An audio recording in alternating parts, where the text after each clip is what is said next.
बंधुओं और भगिनियों को मेरा नमस्कार। मैं अपना परिचय दे दूं। सबसे पहले मेरा नाम हीरालाल सियाल, अध्यक्ष एकम सनातन भारत दल, राजनीतिक पार्टी हिमाचल प्रदेश। मेरे साथ बगल में श्री रतनलाल भारद्वाज जी, प्रदेश महासचिव। अपने इस साइड बगल में श्री विदेश भारद्वाज जी, महासचिव हिमाचल प्रदेश। तरुण देसाई जी, संयुक्त सचिव और हमारे मीडिया प्रभारी हिमाचल प्रदेश। और अपना अभिनव शर्मा, जिला कुल्लू के अध्यक्ष है हमारे एकम सनातन भारत। तो पहले तो मैं पार्टी के विषय में आपसे बात करना चाहूंगा कि हमारी पार्टी का नाम एकम सनातन भारत दल है। ये एक राजनीतिक दल है। और इससे पहले थोड़ा सा एक और मैं आपसे एक बात साझा करना चाहता हूँ कि इससे पहले हमारी पार्टी का जो नाम था वो एक क्षेत्रीय पार्टी थी, एकजुट जम्मू के नाम से था, जो कि जम्मू कश्मीर में ही जो थी वो 2018 से एकजुट जम्मू के नाम से कार्य कर रही थी। और एकम सनातन भारत दल का जो पूरे भारतवर्ष में ये निर्णय लिया गया 27 मार्च 2023 को इस पार्टी का गठन हुआ और 23 अप्रैल 2023 को इसका हरिद्वार में पहला अधिवेशन हुआ। उसमें 28 स्टेट्स और 8 राज्यों के बहुत सारे लोग, हजारों के हिसाब से वहां पे हम लोग इकट्ठे हुए और उसके बाद समितियों का गठन हुआ। और इस पार्टी का मुख्य उद्देश्य ये रहेगा कि हमारा जो मूल चरित्र है, ये हमारे 7 संकल्प हैं। ये पार्टी उन्हीं 7 संकल्पों को मूल आधार बना के ये कार्य करेगी। और आपको मैं ये भी बताना चाहूंगा कि भारत और पाकिस्तान का जब बंटवारा हुआ था, उसके बाद ये पहली सनातनी राजनीतिक पार्टी है। इससे पहले आप जब हमारे 7 संकल्प देखेंगे, किसी भी पार्टी के ऐसे 7 संकल्प या सनातन के लिए कोई ऐसी पार्टी का कोई भी कोई शायद देश ना रहा हो। तो इसमें पहले हमारे 7 संकल्प है कि एकम सनातन भारत दल संविधान में संशोधन कर भारत की राज सत्ता को संवैधानिक तौर पर वादे करेगा कि वह भारत का सनातन बहुल चरित्र सदा सदा के लिए सुनिश्चित करे एवं सुरक्षित करे। जिसमें नंबर 1 पे आएगा हिंदू नरसंहार एवं जनसंख्यिकी परिवर्तन, भूमि जिहाद एवं अन्य साधनों से भारत की राजसत्ता के विरुद्ध किए गए अपराध माने जाएंगे, जिनको लेकर मृत्युदंड का प्रावधान कानून द्वारा सुनिश्चित किया जाएगा। ये हमारा पहला संकल्प है। दूसरा है संविधान में संशोधन कर केवल 5% से कम जनसंख्या वाले समुदाय को अल्पसंख्यक का दर्जा देना। साथ ही भारत को विश्व के सभी सनातन धर्मियों को नैसर्गिक राष्ट्र घोषित कर उनके लिए नागरिकता का मार्ग खोलना। तीसरा है मंदिरों और मठों को सरकारी नियंत्रण से मुक्त करवाना। मंदिरों में भगवान के अधिकार को सर्वोच्च रखना। कश्मीर स्थित भगवान भास्कर के प्राचीन मार्कंडेय सूर्य मंदिर, मथुरा के कृष्ण जन्मभूमि और काशी के ज्ञानवापी तीर्थ क्षेत्र की पुनर्स्थापना करना। नंबर 4 पर है समस्त हिमालयी राज्यों का सनातनी स्वरूप अनुरक्षण रखना तथा J&K का पुनर्गठन करके उसे 2 केंद्र शासित प्रदेशों में बांटकर हिंदू बहुल सभा को स्वतंत्र राज्य बनाना।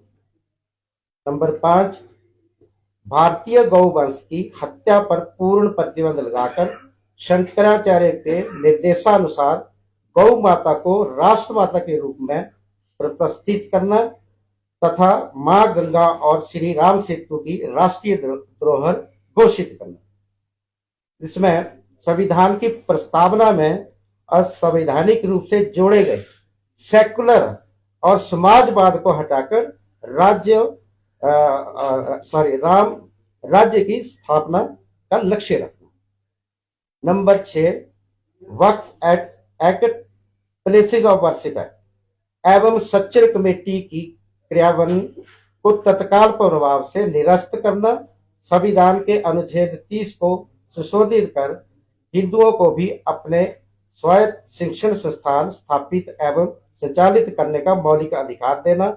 समीक्षा कर संविधान, संस्कृति एवं सभ्यता को हानि पहुंचाने वाले अनुच्छेद, कानून एवं धाराओं को निरस्त करना। लव जिहाद और धर्मांतरण पर पूरी तरह से रोक लगाना। नंबर 7, केवल विकास ही नहीं, अध्यात्म, संस्कृति, सही इतिहास, सामाजिक मूल्य, क्षेत्रीय भाषा और पर्यावरण के साथ संपूर्ण विकास भारतीय सेना के परंपरागत ढांचे को अक्षुण्ण रखना और सेना एवं पुलिस का सशक्तिकरण करना व आधुनिकीकरण करना करते हुए पूर्व सैनिकों एवं उनके परिवारों को उचित सम्मान दिलाना। ये हमारे बेसिक जो एकम सनातन भारत दल के जो सब संकल्प हैं, ये हमारा मूल आधार रहेगा हमारी राजनीतिक पार्टी का। ये अभी जो लोकसभा है, आज 3 बजे हमारे जो राष्ट्रीय अध्यक्ष है अंकुर शर्मा जी, उन्होंने जम्मू में प्रेस वार्ता करी है, तो हम यहाँ पे प्रेस वार्ता कर रहे हैं। अब उसकी जो औपचारिक जो घोषणा है वो शायद स्टेप हम यहाँ पे प्रेस वार्ता कर रहे हैं, वो वहां पे कर रहे होंगे। तो मेरी जहां तक जानकारी है कि अभी तक जो आज जो डिक्लेरेशन शादी होगी, 100 से ऊपर कैंडिडेट जो है हमारे पूरे इसमें भारतवर्ष में जो है आज शायद उनको अनाउंस किया जाएगा।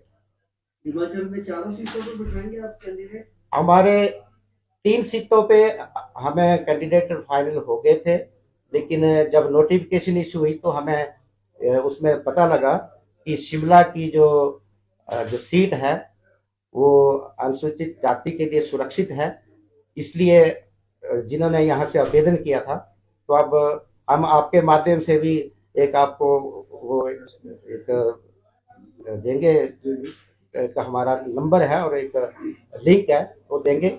हमारा जो पार्टी का जो मेन उद्देश्य है कि कोई भी कैंडिडेट्स जो इन 7 संकल्प को मानता हो और इसके ऊपर विश्वास रखता हो, तो वो ऑनलाइन फॉर्म है हमारा, उसके लिए आपको पार्टी प्रत्याशी के लिए कोई भी जो ऑनलाइन आवेदन कर सकता है।